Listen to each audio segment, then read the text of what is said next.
الرجعية بتحاربنا والاستعمار بيحاربنا، ما سابوناش ابدا.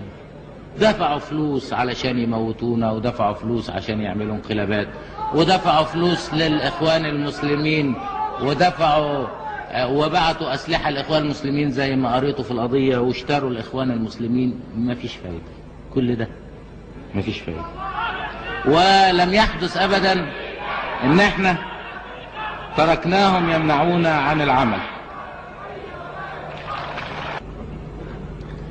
بيطلع واحد مربي دقنه ويقول لك الاشتراكية كفر. اللي بيقول هذا الكلام يقول لك الاشتراكية ضد الدين، هو اللي بياخد ثروة البلد كلها لنفسه. فطبعا عايز اطبق الاشتراكية هيجيب فلوس يوزعها على الناس. طب هو عبيط؟ هيجيب فلوس يوزعها على الناس؟ ده هو بيعتقد ان هو من عيلة مميزة، عيلة الاسياد، وبقية الناس عبيد. هل ده هو الاسلام؟ هل الاسلام قال ان تكون فيه عيلة تسود والشعب كله عبيد؟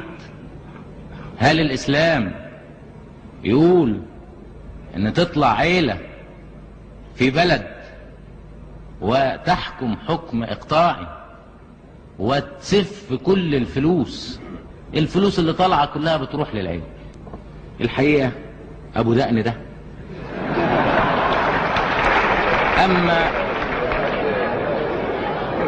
بيطلع بيتكلم هذا الكلام هو عايز يستغفل الناس، وعايز يضحك على الناس، عايز الناس يقولوا له انت امير المؤمنين ونسلم لك بانك تربي دقنك وتسف فلوسنا، لان الاسلام بيقول كده. الدين هو المساواة.